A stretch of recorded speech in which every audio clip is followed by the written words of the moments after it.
Muy buenas tardes a todas y a todos. Bienvenidas, bienvenidos a una nueva edición de las noticias multipolares.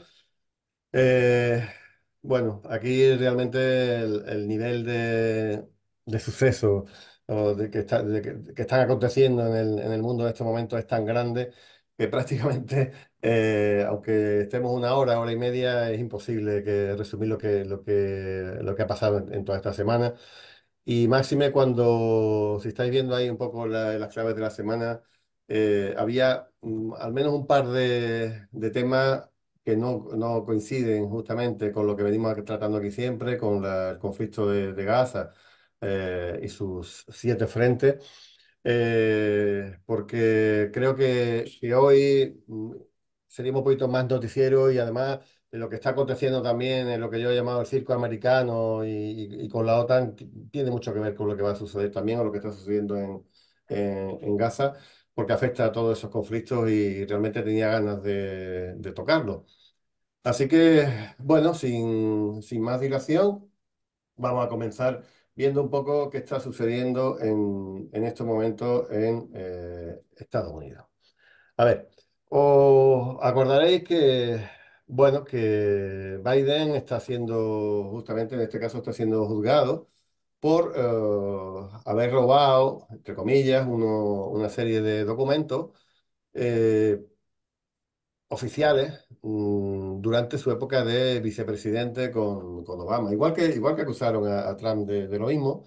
En este caso, bueno, pues Biden también se había llevado a varias de sus casas documentación que no debía haber salido nunca, que estaba protegida por secretos oficiales del Estado y que apareció en su casa. Bueno, como en todos los juicios que se va, que empiezan a juzgarse, se nombra un juez, perdón, a un fiscal, juez también, etcétera. Y bueno, pues en estos días atrás hemos conocido ese informe del juez encargado de este caso. Bueno, pues curiosamente el juez dice que efectivamente este hombre ha cometido un delito porque se ha apropiado de documentación oficial secreta que no debería tener en su poder, pero que no lo vas a juzgar, no se puede juzgar porque el hombre no está en plena posesión de sus facultades mentales como para que sea llevado a juicio. Entonces, bueno, esto parece que es una manera, por un lado, bueno, de desimpugnarlo, pero por otro lado, está diciendo a las claras un fiscal que ha entrevistado a Joe Biden en algunas ocasiones que no está en su sano juicio o para ser presidente del país más peligroso de todo el planeta. Claro, esto ha sentado como un jarro de agua fría en el gabinete norteamericano y sobre todo estamos en año electoral y de momento el Partido Demócrata bajo ningún concepto está barajando que haya otro candidato que no sea Joe Biden, que si, bueno, tiene algún tipo de proceso de demencia senil, si le echamos 4 años o casi 5 años más encima, os podéis imaginar cómo puede acabar esto, ¿no? Eh, Fijaros, ¿no? Esto sucede en un momento en que se le hace una entrevista al presidente Putin, donde se ve a este hombre que está en bastante buena forma, no física, que también, sino en buena forma mental, con una lucidez absolutamente alucinante, con una capacidad de memoria, de conocimiento geopolítico, etcétera, etcétera. Y el Carlson le hace esa entrevista que además bueno, con la campaña negativa que se le hace a la entrevista, pues resulta que se ha convertido posiblemente en la entrevista más vista de toda la historia de este año seguro y prácticamente del mundo, yo creo que también. No sé si iba hace un par de días va por 300 millones, ¿no? de visionados de la entrevista, con lo cual esto pues es evidente que cuando uno ve a un presidente y otro ve a otro presidente, pues la verdad es que hay una diferencia enorme. Eh, Bueno, para colmo, por contrarrestar un poquito, se improvisa una rueda de prensa de Biden y el hombre vuelve a meter la pata. Es que no sabe ni siquiera cómo, bueno, no en este momento, pero allí sí habló de que había hablado con presidentes que estaban ya muertos, como Mitterrand o como bueno, el presidente alemán que había muerto hace 30 años, y en fin, confunde absolutamente todo, un país con otro. Está llamando a personas que, bueno, a las militares que murieron en Jordania y le está diciendo, así es que mi hijo murió también en acto de guerra, ¿no? Su hijo murió en Estados Unidos con una desgraciada enfermedad, ¿no? Entonces el hombre está bastante gaga bueno, hay mucha gente ya dentro también del Partido Demócrata que está diciendo que esto no puede seguir así. Bueno, la entrevista de Carlson ha sido también muy famosa o muy conocida porque, entre otras cosas, la democrática Europa ha estado o se estaba planteando establecer algún tipo de sanciones para que la censura, para que nadie pudiera escuchar la opinión de Putin. A mí la entrevista realmente, igual que a todas nosotras y nosotros que estamos hartos de escuchar a Putin en RT o en otros medios, pues no nos ha aportado prácticamente nada porque ya sabemos de la pata que coge y lo que piensa, ¿no? Pero claro, a alguien que desde que empieza el conflicto en Ucrania no ha escuchado jamás la opinión del otro lado, pues de eso es lo que nos quiere proteger la von der Leyen, ¿no? Entre otras cosas, ¿no? Y bueno, ahí se hablaba bastante seriamente, este es un artículo de Newsweek, donde se hablaba de que a Tucker Carlson se le iba a sancionar por por haber osado hacer una entrevista a una persona que prácticamente sería casi la más deseada en la búsqueda de cualquier periodista, porque es evidente que es noticiable, ¿no? Si hay alguien que pueda decir cómo va porque a una gente que solamente escucha una versión de la noticia, pues ese es Vladimir Putin, ¿no? Bueno, esto ha tenido muchas derivadas en muchos lugares, ¿no? Para empezar, a Kamala Harris, la vicepresidenta, de pronto la vemos postulándose a ocupar el puesto, diciendo, aquí estoy yo, no preocuparse, que yo puedo hacer las veces de cuando el presidente esté malito o tal, yo estoy aquí para sustituirla y hacer las labores de la presidencia de Estados Unidos. Una mujer que prácticamente ha tenido un perfil absolutamente bajísimo durante estos años. Yo no sé, no he visto, o sea, bueno, secretario de Estado, tal, de Defensa, se han visto a muchísimas más personas del gabinete y alguien tan importante como la vicepresidenta prácticamente está, eso, desaparecida, ¿no? Y de pronto pues se monta una operación Camara donde o bien puede ocupar la presidencia en estos momentos si la cosa empeora o si se atreven a intentar inhabilitar al presidente, o incluso se está postulando como para presentarse como candidata demócrata, supuestamente contra Donald Trump, ¿no? Pero ambos, Donald Trump está absolutamente crecido, está viendo lo que está sucediendo y se está frotando las manos pensando en que se lleva de calle las elecciones, ¿no? Además, al más puro estilo trumpista, ha empezado ya a amenazar a los europeos con la OTAN. Fijaros qué amenaza ha hecho. O sea, aquel país de la OTAN que no pague su 2% religiosamente, le voy a decir a Rusia que lo ataque, ¿no? O sea, es un auténtico absurdo. Pero ya está hablando de que, bueno, que Estados Unidos no va a seguir defendiendo a Europa, que Estados Unidos no va a seguir pagando la defensa de otros tantos países y que la OTAN puede peligrar en el caso de que gane y que, bueno, si se enfrenta a Harris, a Biden o ahora mismo a cualquier otro candidato demócrata, lo va a vencer seguro. O sea, que es que eso es lo que vamos a tener. Y la OTAN podía incluso estar amenazada de muerte, como lo estuvo en algún momento de su presidencia, porque bueno, pues estaba justamente amenazando a diestro y siniestro. A mí, yo digo que hay mucha gente del mundo antiimperialista que le gusta a Trump porque parece que se va a encerrar sobre Estados Unidos para no haber estas 7 guerras, ¿no? Por ejemplo, que mantenía Obama de manera simultánea cuando era presidente, etcétera. Pero yo, si pienso, yo creo que ha sido el peor presidente que ha habido en la historia de Estados Unidos para los palestinos y los acuerdos de Abraham fueron una invención suya, que todavía están coleando. E incluso yo creo que la toma o la anexión de Cisjordania completa era otra idea que él estaba apoyando de manera decidida. De momento en Europa está sentado bastante mal. Y bueno, esto es lo que decía, ¿no? En un artículo de The Guardian, junto a con el diario del Estado español, pues diciendo eso, que quien no pague, voy a llamar al Tito ruso, al Tito Putin para que le dispare, ¿no? Un auténtico, ya digo, disparate, ¿no?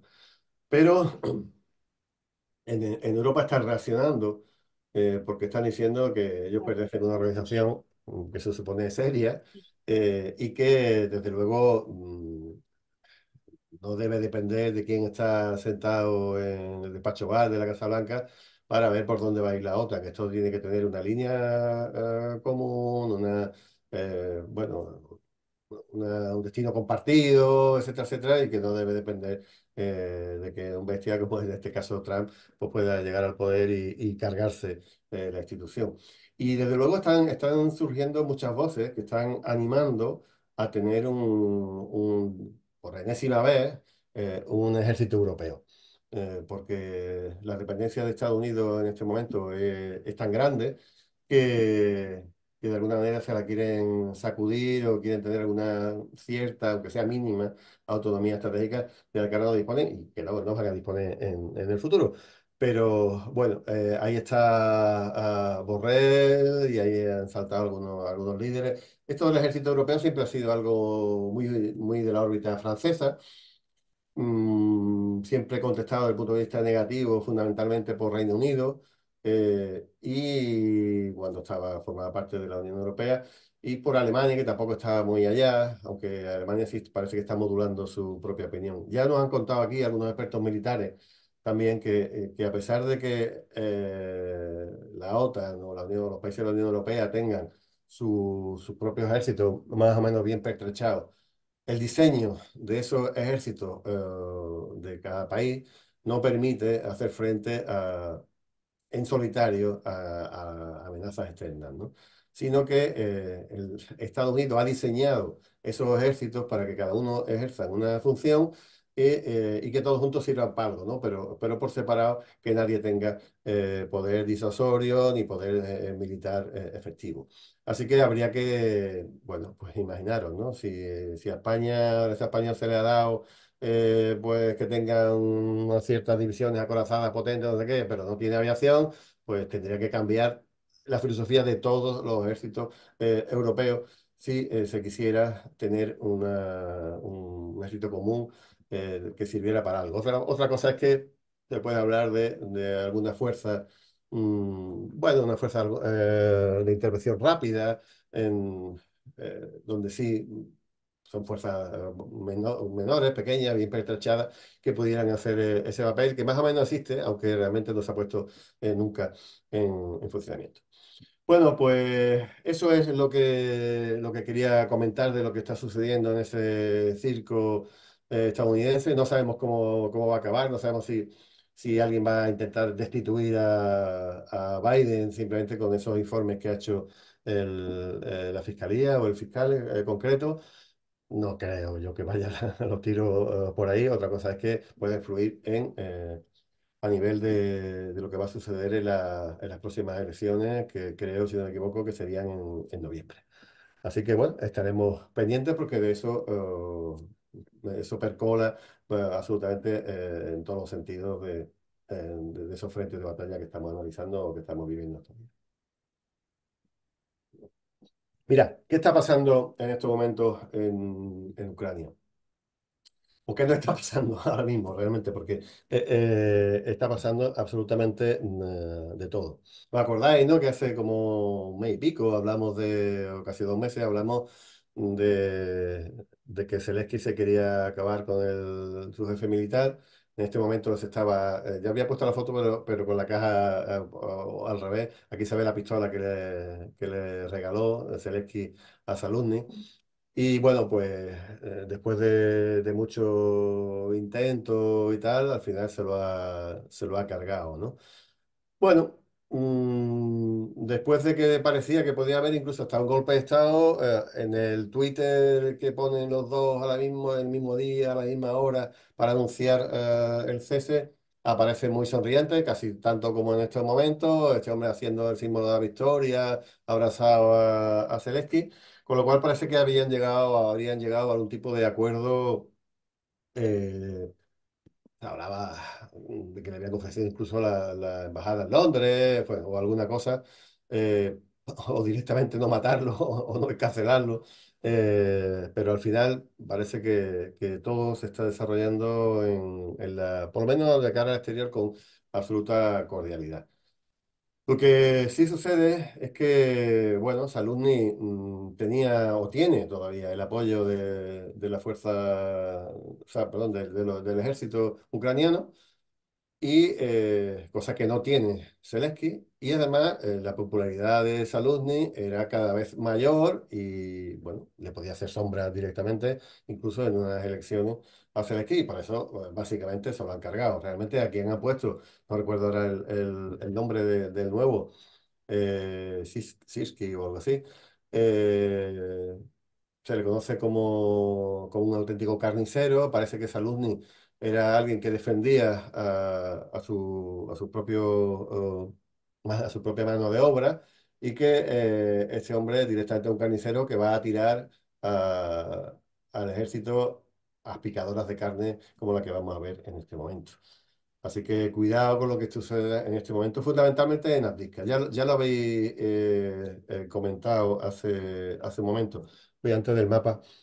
A ver, Abdiska es una ciudad pequeña, realmente mediana, pero con una particularidad, que es que estaba justamente enfrente de Donetsk, de la capital, y desde el golpe de Estado neonazi ha sido totalmente fortificada. Entonces, prácticamente se dice que es la ciudad más fortificada de Ucrania.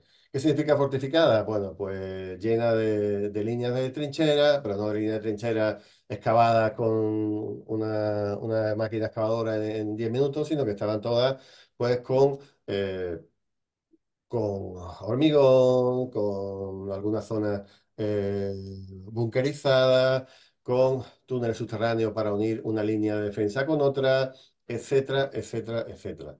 Entonces, bueno, la cuestión es que era muy importante fundamentalmente para Ucrania, porque desde 2014 han estado disparando a drones, no a las posiciones militares que podían tener las milicias en Donetsk, sino a la población civil, ¿no? Entonces, para Rusia era importante, vamos, se ha tomado su tiempo realmente para poder hacerlo, acabar con ese sitio, ¿no? Allí en el norte de la ciudad de Abdiivka hay una planta de coque, y en esa planta, bueno, había una serie de escombreras muy altas, ¿no? De depósitos de años y años de acumulación, y desde ahí ponían baterías y tenían a tiro perfectamente a Donetsk, y ahí estaban machacando a la población civil. Así que, bueno, por eso era importante tanto para Ucrania como para Rusia. Y bueno, ¿hasta qué punto de vista, hasta qué es importante también para Ucrania? Hasta que la Ucrania le dé la importancia que le quiera dar. Si una ciudad, que aunque esté muy fortificada, es una ciudad intermedia, donde, bueno, pues no hay grandes líneas de suministro hacia otros lugares, etcétera, etcétera. Pero si Ucrania decide, pues, enviar allí hasta el último ucraniano y en la última ucraniana, que no olvidemos que están habiendo ya bajas femeninas en ese frente, ya se están mandando, se han visto obituarios en algunos periódicos de varias bajas femeninas. Pues si el gobierno decide, pues, que va a luchar allí hasta el último ucraniano y la última ucraniana, pues evidentemente para Rusia es importante, porque para Ucrania también es importante. Y recordemos que Rusia no quiere o no pretende, eh, que también, pero no es el objetivo principal, quedarse y conquistando mucho terreno. Lo que quiere es debilitar al ejército para que llegue un momento que colapse, y el avance de las tropas puede ser con muy poco sacrificio, ¿no? Entonces, en este momento, Aplica está prácticamente en un cerco operativo, no ha cerrado todavía los embolsamientos, con miles de soldados ucranianos dentro, y se va a convertir, como pasaba con Bakhmut, incluso con Marjinka en algunos momentos y con algunas otras zonas, o con la cabeza de puente que tienen el otro lado del Dnieper, en una auténtica picadora de carne. Ahora sí me voy un poco para atrás, para que nadie me acuse de parcial o de inventarme las cosas. Tengo aquí un mapa de Deep State, que un portal pro-ucraniano, y en rojo estamos viendo cuáles son las posiciones rusas. Lo que está en fondo así más como amarillento serían las posiciones ucranianas, y lo que está en un tono más o menos gris son las zonas que son tierra de nadie, ¿no? Mira, si seguís un poco el ratón, pues aquí había una línea de ferrocarril que ya ha sido cortada. Lo que es la ciudad está más o menos no se ve muy bien, está en esta zona que estoy bordeando, ¿no? De esa carretera hacia adelante. Y aquí en medio lo que hay, bueno, pues son dachas, ¿no? Estas son casas de campo típicas del mundo ruso. Pero la ciudad es esta, ¿no? Entonces ahora mismo, bueno, durante un tiempo han ido cerrando, tienen una línea hacia acá, tienen otra línea hacia acá. Si ahora mismo hacemos una medición de un lado a otro, no llega a 4 kilómetros, son 3 kilómetros y pico para cerrar el cerco. Pero ya digo que no les interesa cerrar el cerco. Ahora mismo la carretera por donde van entrando los refuerzos, porque han decidido mandar incluso a algunas de lo mejorcito que le queda al ejército, y estamos hablando de milicias del batallón Azov, que todavía quedan, hay muchos azovitas por ahí sueltos, y entonces pues tienen esta carretera. Ahora ya digo, ya la línea de tren está totalmente cortada, tienen esta carretera para meter alimentos, agua, medicina, militares o lo que sea, ¿no? Pero fijaros que ahora mismo está lo que es la tierra de nadie, y aquí estamos hablando de unos pocos de metros, con lo cual ahora mismo, por eso os decía que se está en un cerco operativo, ¿no? Que de facto hay un cerco montado porque aquí en esta carretera prácticamente además la están bombardeando. El esfuerzo de ahora mismo de bombardeos con bombas FAB, con bombas planadoras, estas que tienen con módulo GPS, está siendo brutal. Están tirando bombas de hasta tonelada y media que están destruyendo muchas de esas fortalezas subterráneas.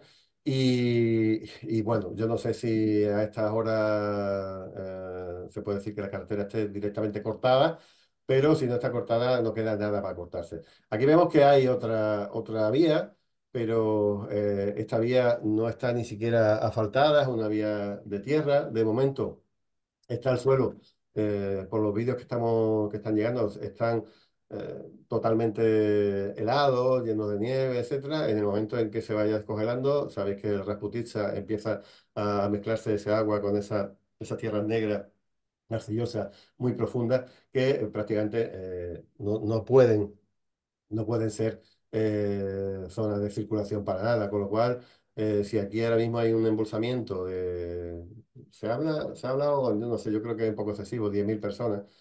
No sé si es bastante menos o algo menos, pero imaginaros 4, 5, 6.000 personas directamente, digo, no civiles, tened en cuenta que los civiles hace mucho tiempo que evacuaron todo aquello, porque la ofensiva empezó hace relativamente un tiempo, pero de luego tiene toda la pinta de que va a ser mucho más rápida que la ofensiva en Bakhmut, que duró bastantes meses, ¿no? Así que, bueno, curioso, como dato curioso, deciros que en la zona del norte de la ciudad, cuando llegaron los rusos, había un poco de población escondida que realmente estaba esperando que llegaran los rusos para darle la bienvenida en el sentido literal de la palabra, ¿no? Era gente de lengua, de tradición, incluso posiblemente ruso étnico. Y, y además prorruso, y entonces estaban esperándolo, y bueno, cuando llegaron sus soldados, pues se vieron absolutamente liberados, ¿no? Así que, fijaros, no sé, pero lo que es esta carretera, pues le quedan muy pocos días. Esta no creo que vayan a cerrarla, igual lo que hacen es acercarse por ambos lados para tenerla a tiro cuando quieran llegar ahí. Y lo que contaba Chema hace un momento también es muy interesante. Esto ha pasado a partir de las 11:30 de la mañana porque había preparado un grupo de concentración de militares ucranianos, básicamente azovitas, en una zona cercana a la ciudad, en el oeste de la ciudad, a unos pocos kilómetros. Se estaban preparando, estaban haciendo maniobras, etcétera, y fundamentalmente parecía que iban a rotar con las soldadescas que hay en este momento dentro de la ciudad, antes que se cierre definitivamente el cerco. Entonces, bueno, han tenido una labor de inteligencia muy potente y han disparado varias ráfagas de misiles de lo potente con cabezas de racimo, porque iban a hacer el máximo daño posible. Ya no es para cargarse una fortaleza o un búnker, sino directamente a militares. Y se habla de bastantes cientos de bajas. No sabemos cuántas, un mínimo de 200 y demás. Se habla de camiones enteros llenos de víctimas, de colas de ambulancias. En fin, veremos lo que ha pasado, pero de luego ha sido un golpe muy potente a ese ejército que pretendía entrar en Avdiivka para ponerle a los rusos más difícil la situación.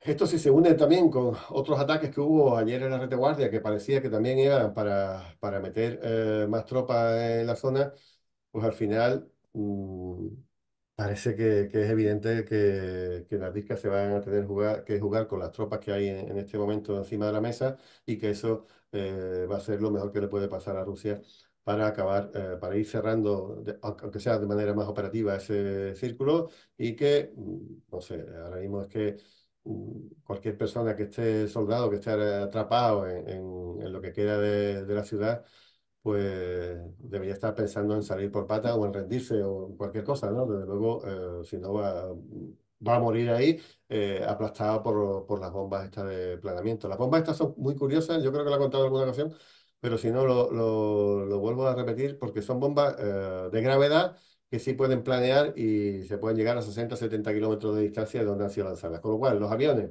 que los lanzan no pueden ser, pueden disparar desde la zona liberada por Rusia, no hay ningún tipo de problema, no van a estar alcanzados por la defensa antiaérea, pero además como tampoco emiten ningún tipo de huella de calor, pues porque están directamente planeando, no hay armas ahora mismo en los arsenales ucranianos u occidentales que puedan ser efectivas contra ellas, con lo cual, bueno, pues ahora mismo están siendo unas bombas muy baratas de producir que parecía que son esas bombas tontas, ¿no? Que se les llama, a las cuales se le trata de un módulo inteligente, dejan de ser tontas, pero el precio de ese módulo, pues realmente son estabilizadores, alas, etcétera, ¿no? Con lo cual, bastante complicado de parar, aun en el caso de que tuviera una defensa aérea decente, que ya a estas alturas de la historia no la tienen, ¿no? Bueno, pues ahí tenemos lo que está sucediendo en Abdizka. Pero esta noticia no es de ahora, es de hace un par de semanas. Lo que pasa es que la he vuelto a ver que había aparecido en algún otro medio a posteriori, que le habían dado un poco de credibilidad y supondría una escalada importante. Los ingleses, que al fin y al cabo son los que están apadrinando al ejército ucraniano, no están muy satisfechos con lo que está sucediendo en este momento en el campo de batalla. Y fijaros la idea que habían tenido, es decir, yo envío una fuerza expedicionaria de la OTAN fundamentalmente compuesta por ciudadanos británicos, pero también con algunos países del este, fundamentalmente Polonia y alguno más, y directamente los asigno a labores de defensa territorial, o sea, pues a zona defensa territorial de Kiev, donde ahora mismo pues, no hay ningún frente abierto, ¿no? Por decirlo algo, o las zonas eh, más al oeste, ¿no? Donde el frente está muy lejos. Entonces, la idea es decir, yo mando tropas mías allí que no van a entrar en batalla, van a sufrir pocas bajas y a cambio libero fuerzas de Ucrania para que puedan unirse a los frentes, fundamentalmente a los cuatro o cinco frentes donde en Rabotine, en Zaporilla, en el Dnieper, en fin, y por supuesto en Avdiivka, ¿no? Que es el frente ahora más calentito. En fin, eso tiene un problema grave y ese problema es que desde luego, si hay tropas británicas o de la OTAN en cualquier zona, imaginaros en Kiev o en cualquier zona del país, no van a dejar de ser atacadas porque sean británicas, si están haciendo cualquier tipo de función, y en ese momento, bueno, pues Rusia estaría atacando a fuerzas de la OTAN, con lo que se puede suponer el título 5, ¿no? Ese título que parece que quería borrar trans y no se pagaba. Y el ayuda en común si son atacados, etcétera, etcétera, etcétera. O sea, yo espero que esto no se llegue a consumar. También parecía que podía ir unido a una zona de exclusión aérea en la zona fronteriza con Polonia.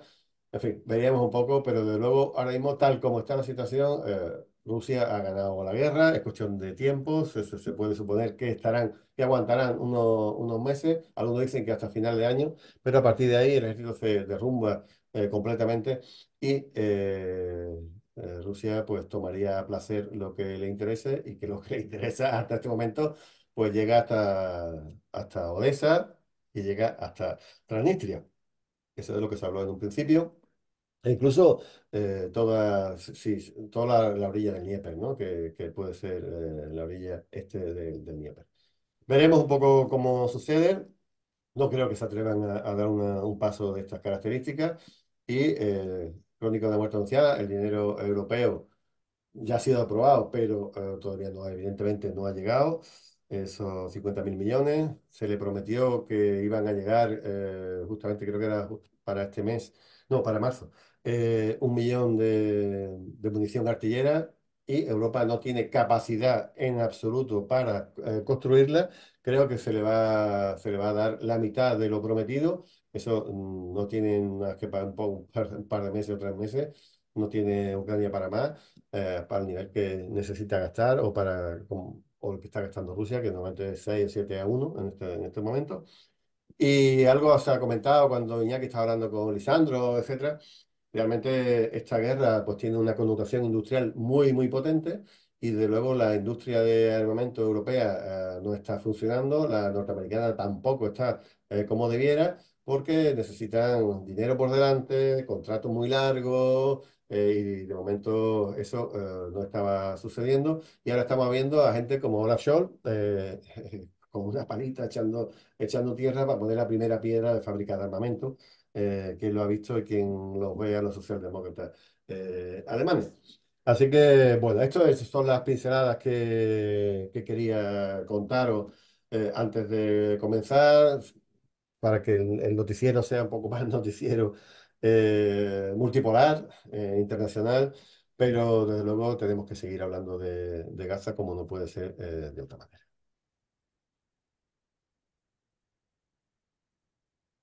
130 días de genocidio. Es lo que llevamos hasta la fecha.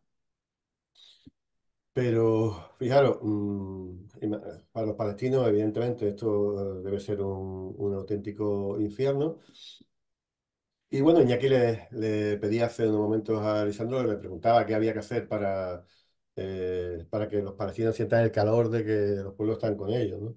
Fijaros lo que hicieron estos días en Irán, cuando estaban celebrando la victoria de, de la revolución, hace creo que 45 años, desplegaron una gran bandera palestina como símbolo de la solidaridad de los pueblos.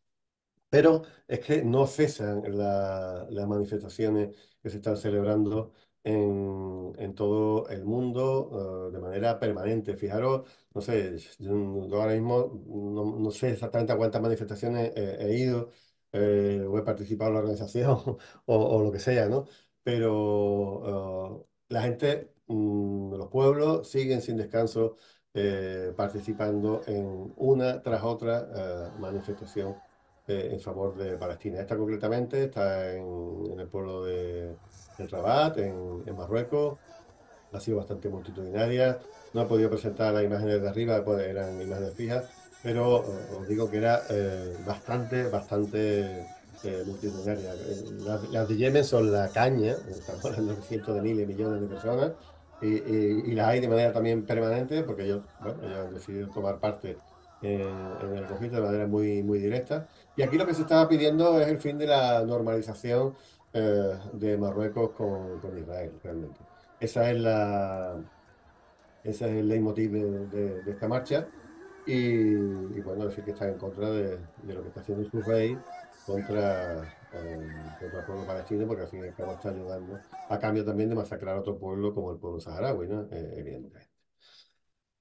Bueno, como siempre, antes de seguir con los puntos a destacar, vamos a ver el tema de qué está pasando en este momento en la franja y cómo van los recuentos de víctimas, ¿no? Ya estamos casi muy cerca de los 30.000, desde luego se superaría los 30.000 si se suman los 7 8.000 desaparecidos y desaparecidas que van, superarían con mucho. El desglose más o menos de esas víctimas mortales lo tenemos aquí claro. Ya digo, a veces me veo que los números siguen siendo muy al bulto, con lo cual sigue habiendo problemas para dar una cifra concreta porque ya los números se han disparado en exceso, ¿no? Si, para que se pueda entender un poco haciendo esos cálculos, bueno, pues parece que se ha llegado a asesinar al 1,6% de la población de Gaza y se ha herido, asesinado casi, esto llega un poquito menos, un 4,7, 4,8, al 5% casi de la población de Gaza. Por eso digo que esos números, sí son números de exterminio, son números de genocidio absolutamente clarísimos y no pueden rebatirse porque están ahí, son números aceptados por Naciones Unidas, aceptados incluso por Estados Unidos, que durante un tiempo intentó ponerlos en cuestión para bueno, minimizar lo que estaba sucediendo en Gaza. Ellos ponen leyes para que el que minimice lo que sucede el 7 de octubre puede ir 5 años a la cárcel, lo vimos la semana pasada, pero ellos sí están minimizando todo lo que les daba la gana y más para no tener que sufrir la presión por ese número tan desorbitado de víctimas hasta donde he podido actualizar, 124 periodistas, 313 médicos, 154 trabajadores humanitarios de Naciones Unidas, 123 ambulancias, hospitales. Parece que conforme se ha ido retirando el ejército israelí de algunos sitios, se han podido poner en marcha, aunque de manera muy precaria y mezquitas han subido de manera importante y el número de viviendas bueno, está en 360.000, que es aproximadamente la mitad de las viviendas de Gaza que están o bien destruidas del todo o prácticamente inhabitables en estos momentos.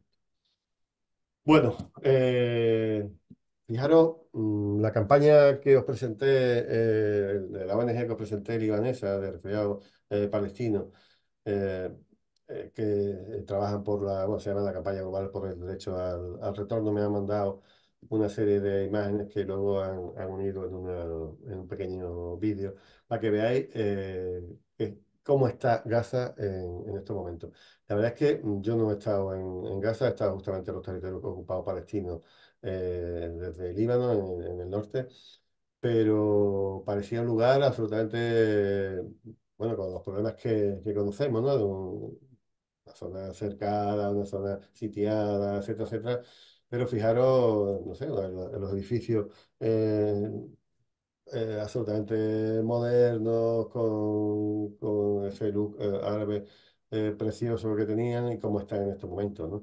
Si pasamos la diapo, veremos cómo están zonas concretas, cómo estaban antes y después, zona avenida al Mediterráneo de Gaza, y claro, esta mezquita absolutamente destrozada, con todas las casas alrededor, va un poco rápido.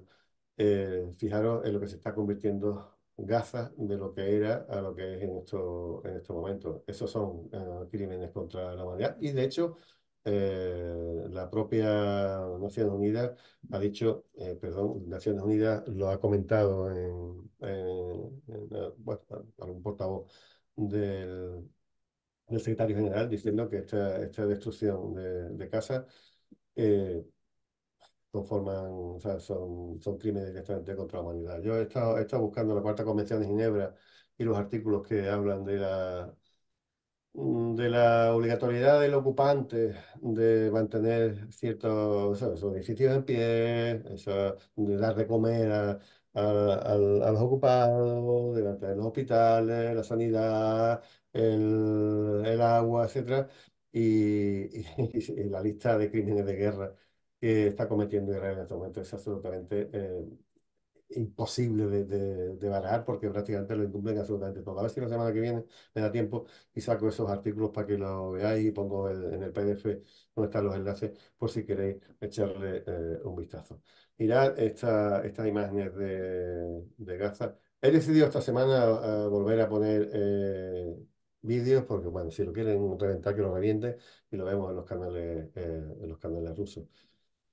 Si os fijáis justamente en el núcleo central, esto creo que es el campo de Jan Yunis. Prácticamente no queda nada en pie y hay un edificio que prácticamente está ya absolutamente destrozado. Se dedican a seguir volándolo hasta dejarlo aquello laminado como si fuera un aparcamiento, ¿no? Que es lo que van persiguiendo. Fijaros lo que queda en ese lugar, en ese campamento. Eso es lo que están haciendo. Ahí están entretenidos, masacrando todo lo que pueden, antes de ir a Rafah, que esa es la promesa que ha hecho Netanyahu. Sino cuando acabemos en un sitio, lo que ocurre es que lo que le pasa es lo que les pasa, que no pueden. Ellos tenían pensado acabar en Han Yunis de una manera muy rápida y evidentemente todo se les complica porque no tienen toda la fuerza que necesitan para acabar con la resistencia y están sufriendo daño y se están viendo imágenes de cómo están sacando blindados destrozados de esa zona, ¿no? Así que, bueno, como decía, traigo unos cuantos vídeos para que hoy podamos ilustrarlo y así me callo de vez en cuando. No, no hace falta que te calles. Tu casa aquí ya. Bueno, a ver, Hezbollah. Hacía tiempo que no hablaba mucho de mi resistencia favorita y desde luego tienen un cumpleaños. Cumplen los 1000 ataques contra los sionistas. 1000 ataques. O sea, de verdad, los que seguimos el conflicto, tanto en Líbano como en Palestina, hace años, saben que un día a uno de Hezbollah lanzaba una pedrada y caía cerca de un sionista y atacaba a Israel, invadía aquello, la liaba absolutamente parda, ¿no? Como decimos aquí, ¿no? Sin embargo, llevan 1000 ataques, 1000 ataques y lo han celebrado como se celebran esta cosa los desfiles, ¿no? Con una salva, en este caso, una lanzadera de estas múltiples, para que veáis cómo ha sido la operación de cumpleaños. Aquí la tenéis.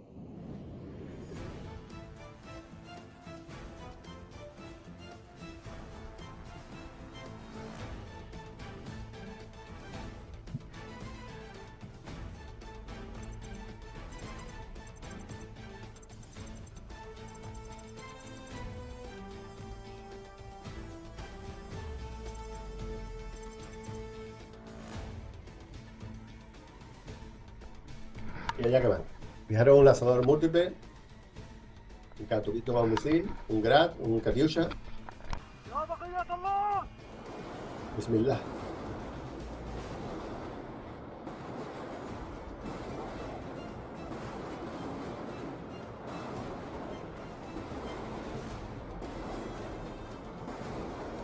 Fijaros la potencia de fuego que tiene. Yo no sé lo que está sucediendo porque sabéis, ¿no? Hemos hablado alguna vez de los misiles Hornet que tienen una cierta bueno, están utilizando casi como armas para todo, ¿no? Para derribar vehículos, para derribar como armas de francotirador. Y esto sigue, ¿eh? Fijaros, verá cómo sigue dando la vuelta y no está en bucle. Brutal donde haya caído eso, que fue una base militar. Bueno, vamos a ver. Lo que decía es que deben tener unos ingenieros absolutamente brutales también trabajando porque parece que ellos mismos están cogiendo los Cornets rusos, los misiles Cornet rusos, estos que van, que son portátiles, y los están mejorando con más alcance. O sea, que no sé de verdad cómo lo están haciendo, pero yo creo que le han cogido el puntito a los corners absolutamente para todo y los están mejorando por lo que además están consiguiendo que los sionistas mm, que lo que quieren siempre es imponer una zona de seguridad donde no puedan entrar sus enemigos. Los que se han tenido que poner la zona de seguridad está puesta en Israel, en la Palestina ocupada, se han tenido que ir ellos. En principio eran 2 kilómetros, ya van por 5 y posiblemente van a tener que ir de 8 a 10 kilómetros porque ahora mismo los cornets dan para eso y parece que para más. Bueno, están tan nerviosos con lo que está sucediendo con Hezbollah que además esto es todas las veces le han dicho que se tienen que ir con ultimátum, que si no hacemos una operación por tierra, no sé qué, una invasión de tal.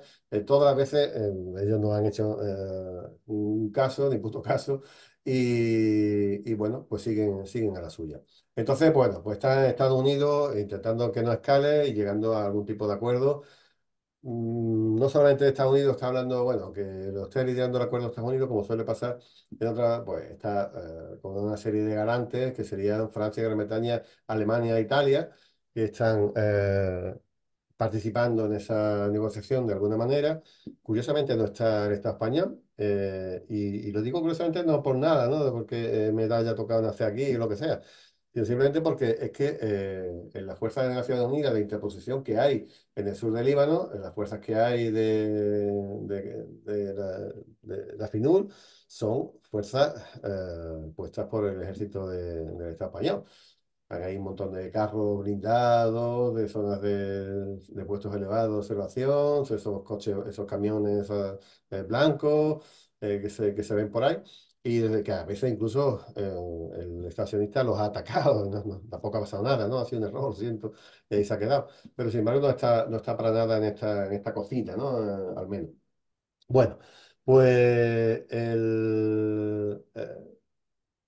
ya le ha dicho Estados Unidos a Hezbollah que no se debería retirar, no se debe retirar a esa frontera natural que monta el río Litani, sino que con 8 o 10 kilómetros sería suficiente, que es la distancia que tienen esos misiles Cornet, que es a lo que están temiendo porque no tienen forma de pararlo, porque os decía que tienen un vuelo absolutamente impredecible y no se pueden detener, ¿no? Ni siquiera los Merkava, que tienen una función ahí, también puede disparar otro misil para que los desvíe. No hay manera porque además, ya digo, antes de llegar a su objetivo, se bajan unos cuantos metros arriba, abajo, y al final dan y rompen lo que tienen que romper.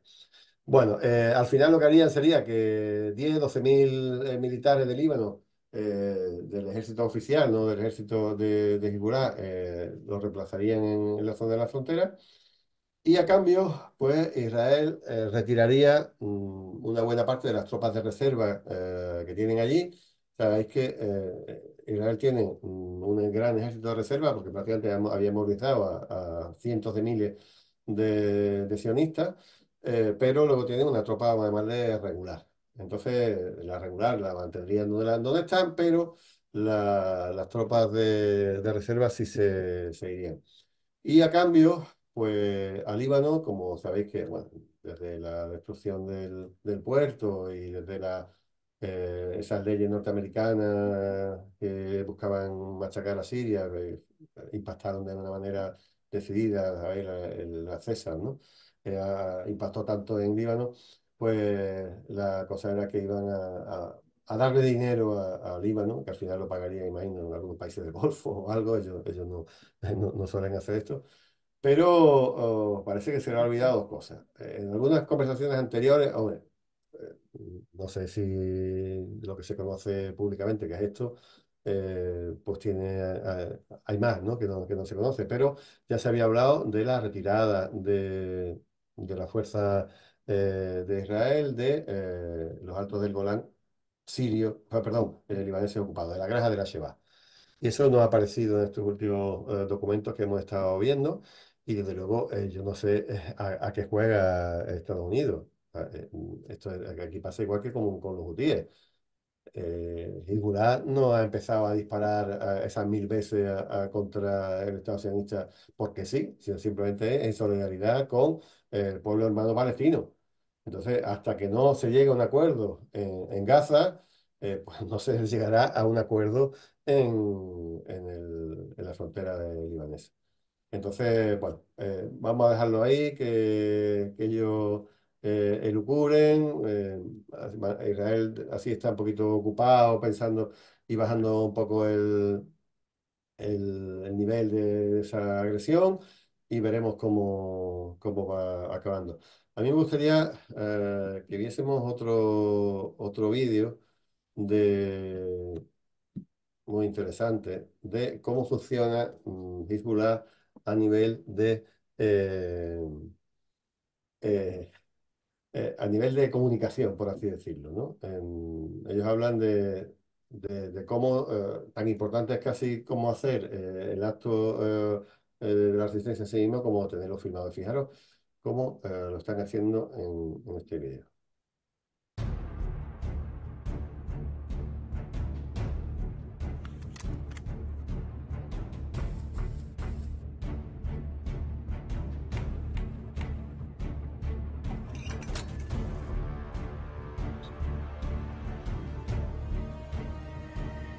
Le han sacado un objetivo Canon نحن لو ما عندنا تصوير de unos 500 حزب milímetros, الله con lo que se يقول ve con duplicador. Tienen والعدو una cámara ينفذ. Canon del هذه carajo de من las ادوات últimas, على كل حال الاعلام mostrarla a un ordenador. والافلام التي توثق المواجهات والبطولات والعمليات النوعيه، والا لما كنا نعرف شيئا عن المشهد الحقيقي بسبب التكتم الاسرائيلي الشديد. موضوع قاعده نيران العدو ما اعترف. شو قال؟ Ahí tenemos شوفوا في la جوار camarita, منشأة استراتيجية، es el ولكن monte, جاء الفيديو ليكشف زيف base العدو aérea esto, وحقيقة acabaron con الموضوع. los adornos, todo lo apagado. لأن صورنا.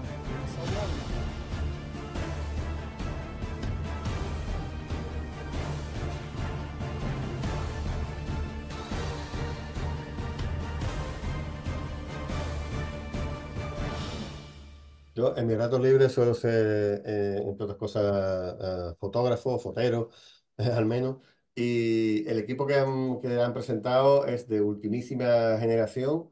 Absolutamente, bueno, ya me encantaría a mí disponer de ese objetivo blanquito. Ese es el mismo que se ve en los estadios de fútbol o de motociclismo, esos copitos de nieve que le llaman los fotógrafos. Son los mejores objetivos que hay en este momento en el mercado. Uno piensa, no, ir a una camarita pequeñita, hecha con un zoom muy grande, no sé qué, pero la verdad es que a pesar de que el Cornet puede estar disparado a 8 kilómetros, las imágenes se ven del carajo. Esto como es, ¿no? Y claro, ahora se entiende, ¿no? Y además, curiosamente, van con un maletín de estos tipo Pelican, con el ordenador dentro, conectado, y desde el momento en que toman la imagen, la están enviando a su centro de comunicaciones y para hacer esos vídeos para que de manera absolutamente inmediata estén largados en todas las televisiones, al menos las que quieran ponerlo. Como decía Lisandro, Al Jazeera es de las que lo hace, y por supuesto Al Mayadin, Hispan TV y otras, ¿no? Bueno, pues aquí están los compas de Hezbollah haciendo lo que mejor saben hacer y desde luego mostrando su solidaridad como pueblo con los hermanos y las hermanas palestinas. Bueno, la batalla contra el Estado sionista se está derivando en muchos frentes físicos, mediáticos, cognitivos, etcétera, pero también tiene una vertiente económica que ya la hemos hablado en numerosas ocasiones. Aquí ha sucedido para Israel, desde luego, ha sido algo muy, muy doloroso, porque por primera vez en su historia, la calificación crediticia de la deuda ha pasado de A1 a A2, pero, pero lo que dicen es con expectativa de que vuelva a bajar dentro de poco. La agencia de calificación ha sido Moody, una norteamericana, que no deja de formar parte del propio establishment capitalista y mezclado con el sionismo. Pero bueno, han decidido hacer esa baja que ha caído como un jarro de agua fría en Netanyahu y compañía. Eh, Han criticado a Moody, la verdad, yo me imagino que estarán diciendo en este momento que Moody son de Hamas, ¿no? O algo parecido, porque son terroristas por lo que le han hecho los políticos, ¿no? Bueno, pues aquí está un poco para qué puede perjudicar esto al Estado sionista. Bueno, pues muy claramente, o sea, si los países, y más ahora mismo con el dinero que necesita el Estado sionista, tiene que pedir crédito, préstamos a un montón de sitios, pero claro, ahora si la perspectiva de devolver ese crédito pues es menor porque su rango crediticio está bajando, pues realmente la cosa se le complica y es posible que, bueno, pues que le cueste más, tenga que pagar más por recibir esos dineros. Y hay otra cosa que Moody dice, que a mí me resultó también muy curiosa, y es que si se abre un frente contra Hezbollah, la caída de la calificación va a ser automática. O sea que lo tienen absolutamente ya más que pensado que así va el tema. En fin, vamos a seguir con lo más importante, al menos en lo que está sucediendo en Palestina en estos momentos. Y a mí, como lo sabéis, es como lo que más preocupado me tiene. ¿Qué está pasando en Rafah? ¿Es realmente una línea roja o estamos simplemente ante, bueno, ante alguien ante una línea roja que mañana se va a saltar? Vamos a verlo, ¿no? De nuevo traigo siempre un pequeño mapita que veáis dónde está Rafah. Ya sabéis que está al lado de la frontera con Egipto. Está cerca de Han Yunis, que es lo que están ahora mismo demoliendo prácticamente, que es lo que está sucediendo. Y este es el piquito de la Palestina ocupada, donde está la franja, y en este pico es de donde estamos hablando. Eh, Todo el mundo piensa que al menos es una posibilidad de que bombardeamos aquí, metemos la fuerza hacia acá, le abrimos el paso del corredor de Filadelfia y la gente huirá hacia el Sinaí. Eso es una posibilidad, yo no creo que suceda, pero hay que barajarla porque está encima de la mesa de manera clara y sobre todo en Egipto. A ver, de momento lo que hemos visto son anuncios de una operación por tierra, la última, ¿no? Por así decirlo. Y de momento hemos visto cómo Egipto, por supuesto, Francia, Qatar, Arabia Saudí, China, Amnistía Internacional, por supuesto, Estados Unidos, etcétera, etcétera, está en contra de que se produzca esta invasión, esta nueva invasión. ¿Qué es lo que dice Netanyahu? Que pedirles que no hagan su trabajo es pedirle tanto como que pierda la guerra. Esa es un poco la respuesta, ¿no? Y Egipto, ya lo comenté también hace una semana, está amenazando con suspender esos acuerdos de Camp David. Este acuerdo de Camp David fueron los primeros que se firmaron. En este caso, Estados Unidos más o menos obligó a Egipto a cambio de darle un dineral todos los años y de atender a su ejército. Pero de momento parece que Egipto está diciendo que sí. Israel invade Rafah. Antes decía que si abrían esos pasos para que la gente huyera, pues que iban a romper los acuerdos de Camp David, un acuerdo que son un acuerdo de paz, entre comillas, desde luego para los palestinos ni mucho menos, es todo lo contrario. Y de momento pongo aquí lo del baile de Egipto porque de pronto pues dice un ministro de Exteriores, bueno, no, los acuerdos de Camp David se van a mantener, lo que pasa Bueno, en fin, rebajando un poco la tensión o lo que habían dicho anteriormente. Luego parece que lo habían incluso desmentido, que eso no había dicho realmente el ministro. En fin, no creo que Estados Unidos, perdón, que Egipto rompa ningún acuerdo de reconocimiento de Israel si entran en Rafah, desgraciadamente. Lo que sí está claro es que como medida de quizá de disuasión, lo que están haciendo es mover los antiaéreos hacia la frontera. Eso es se han visto algunos convoys que, bueno, que vuelan misiles antiaéreos y van para casa, o sea, van para la zona aledaña a Gaza. Así que, bueno, se están preparando también por si algo más gordo puede suceder. Pero mientras están sucediendo cosas y ya anoche se produjo una verdadera masacre en Rafah. No hay fuerza. Se habla de que las fuerzas terrestres están a como a 14, 15 kilómetros de la zona de la ciudad de Rafah, pero fijaros cómo ha quedado este campo de refugiados, donde en vez de tienda de campaña lo que hay son agujeros, ¿no? Que ahora mismo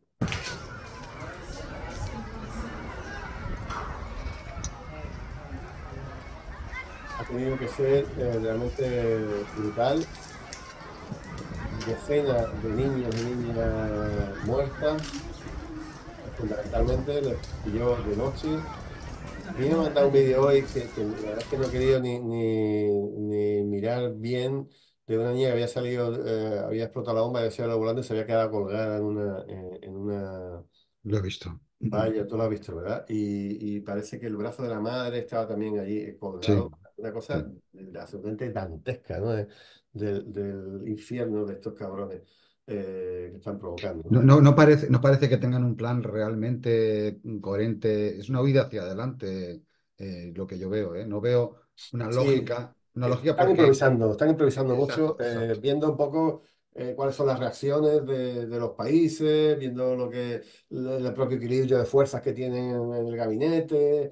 Yo creo que efectivamente ellos tenían un montón un abanico de posibilidades y ahí está jugando. Yo creo que cada ministro quiere hacer una cosa distinta, o sea que es así, ¿no? No tiene otra, ¿no? A ver, fijaros, Estados Unidos pide que no se bombardee hasta que no acabe Ramadán. Fijaros, estamos hablando que Ramadán empieza el 10 de marzo y acaba el 9 de abril.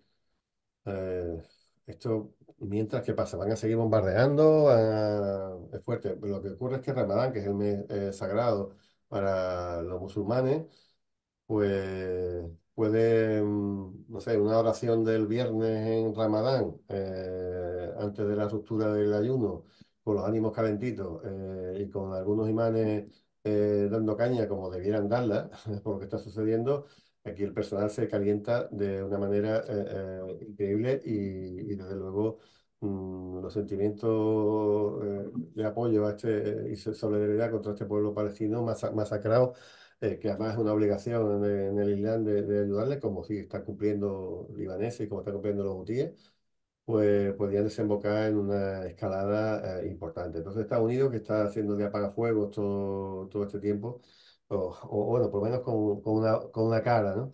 Está intentando evitar. Y lo que están diciendo es que habría que evacuar previamente a toda la población. O sea, que tú no puedes decirle a una población del norte, iros de aquí que lo vamos a bombardear porque aquí está el cuartel general de Hamas. Bueno, ir para el centro. Ahora atacamos Gaza y atacamos el centro. No, no, ir un poquito más al sur que allí vais a estar seguros. Ahora lo llevan al sur y ahora, cuando ya hemos bombardeado todo, dicen, no, y ahora os bombardeamos aquí o matamos a todos. O sea, desde luego, siempre que ha habido alguna cosa de esta se han enviado pasquines desde el aire, con papitas, con el ceramero de la muerte, ¿no? Y no, este triangulito, este cuadradito de aquí, ¿dónde tal? Eso no ha pasado, no hay nada que se parezca, ni hay ningún plan de evacuación de momento, simplemente a ver, eh, quizás lo que están haciendo es un poco intentar asustar. con una operación donde hay 1.300.000 personas y lo van a machacar, lo van a masacrar, diciendo, bueno, pues así más o menos le voy metiendo miedo y aceptan un plan de paz ventajoso para el Estado sionista. En fin, curiosamente han hecho también un montaje con con dos rehenes que supuestamente argentinos que han liberado cuando estaba allí el propio Milei, una cosa. A mí me hacía aguas por todos sitios esto. Decíamos, ¿cómo Mm. vamos a decir que ahora viene Milei y soltamos a dos argentinos? Qué casualidad. Y bueno, yo estaba mirando, al final no puedo colocar la foto que tenía, pero es que esos dos rehenes fueron liberados en diciembre, aparece en un medio de comunicación, el mismo nombre, todo y Luis no sé qué, y han vuelto a sacarlos ahora como si hubieran hecho, y además en Rafah, ¿no? O sea que para intentar justificar una acción militar dura en Rafah, pues hemos soltado a dos rehenes, ¿no? Y además, sionistas argentinos, vaya Eso tela. me lo tienes que pasar para que lo movamos por las redes porque creo que es importante. A mí me olía todo a, digo, ¿cómo es posible De que lejos, justo ahora tengan la suerte de liberar a dos argentinos ahora? Vaya barbaridad. olía de lejos, de lejos, de lejos. En fin, y hay otra cuestión que me gustaría contar, ¿no? Que están hablando de que ya no tienen tropas en el Estado sionista para atacar. ¿Por qué? Porque, por un lado, lo que han hecho ha sido, bueno, creo que lo tenía desarrollado un poquito más atrás, sí, efectivamente. La mayoría de los reservistas que estaban en Gaza los han quitado de en medio, los han mandado a sus casas, entre otras cosas, porque es que la economía estaba totalmente parada y Israel iba a implosionar porque el agujero que se estaba creando era brutal. De momento quedan en Han Yunis 5 brigadas, o sea, una división con 4 brigadas y una brigada más. Y la división de blindados que había se la han mandado para el norte por si acaso abren una guerra con un conflicto con Hezbollah. Y como decía, creo que esto es un chantaje para amenazar, para meter un poco de miedo. Y bueno, hay una posibilidad de que vuelvan a llamar reservistas y que los vuelvan a meter en la franja. Yo creo que después de haber sufrido lo que han sufrido esos colonos, lloviendo, casi sin materiales, que los han estado cazando como patos muchas veces, etcétera, si lo van a volver a movilizar, se puede montar algo gordo, entre otras cosas, porque ya está habiendo manifestaciones que están siendo reprimidas de manera muy dura pues desde el frente interno, porque bueno, los familiares de los presos están protestando para que haya un acuerdo de paz rápido para soltarlos a todos, ¿no? Así que, bueno, de momento yo creo que no va a suceder nada en Gaza, tardarían semanas en desplegar más fuerza, tardarían semanas también en evacuar, en fin, creo que podemos estar ojo a visor pero tranquilos y tranquilas pensando en lo que en que todavía de momento se pueden producir otro tipo de masacres brutales como las que hemos visto esta noche, pero desde luego no una operación por tierra más decisiva. Eso podrá tardar algunas semanas o algunos dicen que incluso algunos meses. Y desde luego el acuerdo de paz que había, bueno, como lo desarrollé la semana pasada, no he querido hacerla en esta vez, ¿no?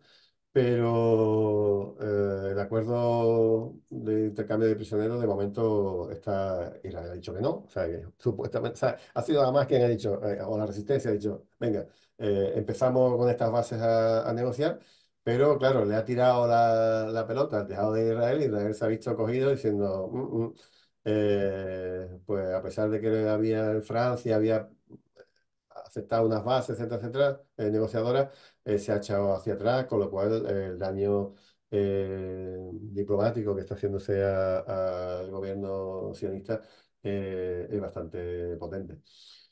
Así que bueno, quería poner una declaración de Osama Hamdan, que además ha dicho lo que venimos diciendo aquí de esta tribuna mucho tiempo, que es que Netanyahu no puede parar la guerra. Es que esta es la locura de esta historia es que Netanyahu necesita la guerra porque en el momento en que pare la guerra cae. Es que no, no le queda otra. Él sabe que además una vez que caiga, cae a la cárcel directamente. A no ser que lo cojan en algún avión, un helicóptero, se lo lleven a Estados Unidos y lo mande allí con el hijo a Miami a tomar el sol, ¿no?